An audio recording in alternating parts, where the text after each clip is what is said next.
За хуулийн байгууллагыг өдөр би бас дуудсан. За энэ улс оронд одоо энэ хулгай дээр мэрээ сэтгэл. Одоо эдгээр чинь төсөл хулгайлдаг байсан.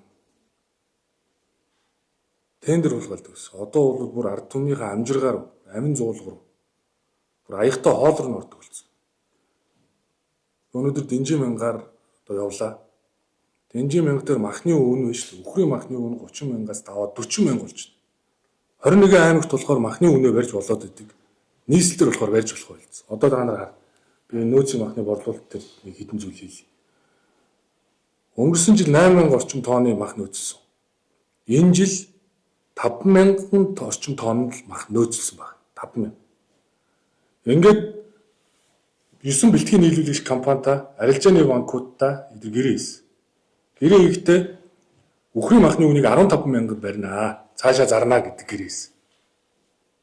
Хоньны махыг 13 мянгаар зарна гэдэг гэрээ хийсэн. Тэгээд 5000 тонн хаана байна вэ гэдэг асуудал үүсчихдээ. Өнөөдөр бэлтгэн нийлүүлэгч худалдсан махны тонн нийслэлийн засгийн хамгийн газар өгсөн мэдээлэлээр 2826 амт тонн. Энэ бол татвар ерхий газар өчигдөр надад шүн нэгтгэж өгсөн мэдээлэл.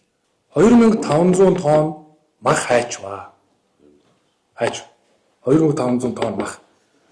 386 цэгээр борлуулж байгаа. Би энэ цэгүүдээр нь өнөөдөр очиж Дэнжин мянгад дараа танилцлаа.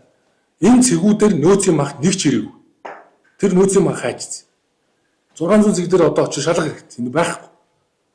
Нөөцийн мах очив.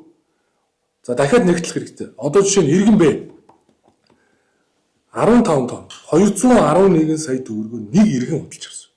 Энэ татварын ерхий газар мэдээж шүү. 211 сая. Ингээ энэ 9 компани байна. 9 компани энэ гэрээг хийсэн. Эдгээр үнийг барих ёстой шүү дээ. Нөөцийн махыг яах гэж татаас хүүгэн татаасын 6 тэрбум төгрөг авч хийсэн. Тэгээ одоо байхгүй. Одоо энэ 9 компани гар. Мэдээлэл өгж байгаа мэдээлэлээр болохоор ингээд нөөцсөн гэж яриад байгаа. Компаниудын эцсийн биш open data дээр ил асуудал. Өнөөдөр энэ компаниудын гар. Хику компани, Махимпикс компани. Энэ 9 компани 2 компани нэг эзэнтэй. Тэр хардаар алдартай хүнж. Тэр Алтмаагийн Баттулга гэдэг хүний эзэмшдэг компани, Алтмаагийн Цэнд хоёрын эзэмшдэг компани. Энэ бол зохиомлоор үнийн хомсдол үүсгэсэн. Зохиомлоор хомсдол үүсгэсэн. Одоо бүр ингээд ард түмнийхээ амьдрал ахуй амин зуулга аягтай хоолоор тоглож идэг. Нөөцийн махыг хүртэл хулгай хийдэг болсон юм шүү дээ.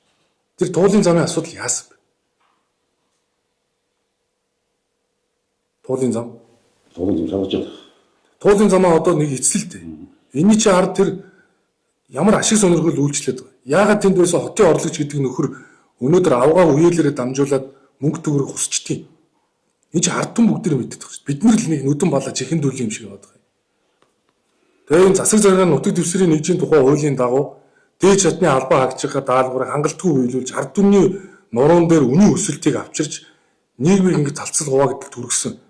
Энэ тодорхой үндслүүд бий болсон. Тийм учраас би өнөөдөр нийслэлийн засаг дарга өгөөд Улаанбаатар хотын захирагч Нямбаатрыг ажлаас нь чөлөөлж байна. Дээрээс нь тусгай ажлын хэсэг байх. Наад төслүүдийн, тендерийн, нийслэлээр болсон бүх үйл явдлыг нэг бүрчлэн шалга. Энэ бол жишээ. Энд аягтай хоол руу орсон нөхдүүд бүгдийг хусч байгаа шүү дээ. Одоо ингэж наад асуудлаа очиж шалгаад нэг мөр мухрал. Тэр тусгай ажлын хэсэг байвал. Тагнуулын байгууллага, авилгатай тэмцэх газар, цагдаагийн ерхий газар нийлээд тусгай ажлын хэсэг байгуулад нийслэлийн үйл ажиллагааг нэг бүрчлэн шалга. Би улсын ерхий прокурор төсөлтэй. Одоо сүүлдээ зохиомл үнийн хомсдол үүсгдэг болж байна. Одоо шалга тэгээд тусгай ажлын хэсгээ байгуул. Тэгээд бүгдээрээ нийлээд ажил. Засгийн газар холбогд мэдээлэлээр хангана, шийдвэрүүдийг гаргана. Эх 7 хоногоос би энэ махны үнэн дээр шийдвэрүүдийг гаргаж тодорхой арга хэмжээ авч махны үнийг бууруул. Хулгай хийгээд байна. Одоо хууль ажиллаа хий.